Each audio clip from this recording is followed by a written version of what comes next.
കേരള രാഷ്ട്രീയത്തിൽ വലിയൊരു നയമാറ്റത്തിന്റെ അല്ലെങ്കിൽ ഒരു തിരുത്തലിന്റെ കഥയാണ് ഇപ്പോൾ ചർച്ചയായി മാറുന്നത്. 2 പതിറ്റാണ്ടിലധികം നീണ്ട ഒരു നിയമ പോരാട്ടത്തിനൊടുവിൽ ഒരു അധ്യാപകന് നീതി ലഭിക്കുമ്പോൾ അവിടെ കൃത്യമായ ചില രാഷ്ട്രീയ വായനകളുണ്ട്. അത് മറ്റൊന്നുമല്ല, UDF-നും പുതിയ മുഖ്യമന്ത്രി VD സതീശനും കയ്യടിയും മുൻ മുഖ്യമന്ത്രി പിണറായി വിജയന് കനത്ത തിരിച്ചടിയും നൽകുന്ന ഒന്നായി ഈ സംഭവം മാറുകയാണ്.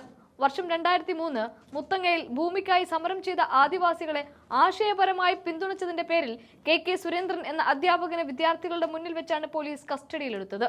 ലോക്കപ്പിൽ വെച്ച് ക്രൂരമായ മർദ്ദനമേറ്റ് അദ്ദേഹത്തിന്റെ കർണപടം തകരുകയും ചെയ്തു. വർഷങ്ങൾ നീണ്ട പോരാട്ടത്തിനൊടുവിൽ 2021 കോടതി അദ്ദേഹത്തിന് 5 ലക്ഷം രൂപയാണ് നഷ്ടപരിഹാരം വിധിച്ചത്. ഇവിടെയാണ് പിണറായി വിജയൻ സർക്കാരിന്റെ രാഷ്ട്രീയ ഇരട്ടത്താപ്പും ചർച്ചയായി മാറുന്നത്. മുൻപ് പ്രതിപക്ഷത്തിരുന്നപ്പോൾ മുത്തങ്ങ സമരക്കാർക്കായി നിയമസഭയിലും തെരുവിലും ഘോരഘോരം സംസാരിച്ച പിണറായി വിജയൻ അധികാര കസേരയിലെത്തിയപ്പോൾ ഇരയെ കൈവിട്ടു.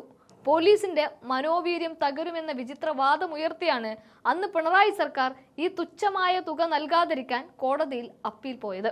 ജനങ്ങളുടെ നികുതിപ്പണം ലക്ഷക്കണക്കിന് രൂപ ഖജനാവിൽ നിന്ന് ഒഴുക്കി 5 വർഷത്തോളമാണ് ഒരു പാവം അധ്യാപകനെതിരെ ഇടതുപക്ഷ സർക്കാർ കോടതി കയറിയത്. പുരോഗമനവാദവും ജനകീയതയും പറയുന്ന ഒരു സർക്കാരിന്റെ ഭാഗത്തു നിന്നുണ്ടായ കടുത്ത മനുഷ്യാവകാശ ലംഘനമായിരുന്നു അത്. എന്നാൽ കാലം മാറി, ഭരണവും മാറി. പുതിയ നിയമസഭാ തെരഞ്ഞെടുപ്പോടെ പിണറായി സർക്കാർ താഴെയിറങ്ങി. VD സതീശന്റെ നേതൃത്വത്തിൽ UDF സർക്കാർ അധികാരത്തിലുമേറി. തൊട്ടു പിന്നാലെ കൽപ്പറ്റ കോടതി സർക്കാരിന്റെ അപ്പീൽ തള്ളുകയും നഷ്ടപരിഹാര തുക 12.5 ലക്ഷമായി ഉയർത്തുകയും ചെയ്തു. പഴയ കോൺഗ്രസ് സർക്കാരിന്റെ കാലത്തുണ്ടായ പോലീസ് അതിക്രമമായതുകൊണ്ട് തന്നെ പുതിയ UDF സർക്കാർ വീണ്ടും അപ്പീലിന് പോകുമോ എന്ന ആശങ്കയിലായിരുന്നു സുരേന്ദ്രൻ മാഷ്. എന്നാൽ തിരുവനന്തപുരത്തെത്തി മുഖ്യമന്ത്രി VD സതീശനെ നേരിൽ കണ്ട മാഷിന് മുന്നിൽ ഒരു നിമിഷം പോലും ആലോചിക്കാതെ മുഖ്യമന്ത്രി ഉറപ്പു നൽകി. ഈ കേസിൽ സർക്കാരിന് അപ്പീൽ പോകില്ല എന്ന്, കോടതി വിധിച്ച തുക ഉടനെ അനുവദിക്കുമെന്നും. പഴയ ഭരണാധികാരിയുടെ ധാർഷ്ട്യത്തിൽ നിന്ന് മാറി തെറ്റുകൾ തിരുത്താനും ഇരയോടൊപ്പം നിൽക്കാനും VD സതീശൻ കാണിച്ച ഈ രാഷ്ട്രീയ വിവേകം അദ്ദേഹത്തിന്റെ പ്രതിച്ഛായ വാനോളം ഉയർത്തുകയാണ്.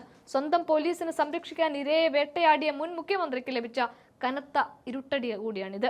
അധികാരത്തിന്റെ മുകളിലിരുന്ന് ജനങ്ങളെ മറക്കുന്നവർക്കുള്ള ശക്തമായ താക്കീത് കൂടിയായി മുത്തങ്ങയിലെ ഈ പുതിയ അധ്യായം മാറുന്നു.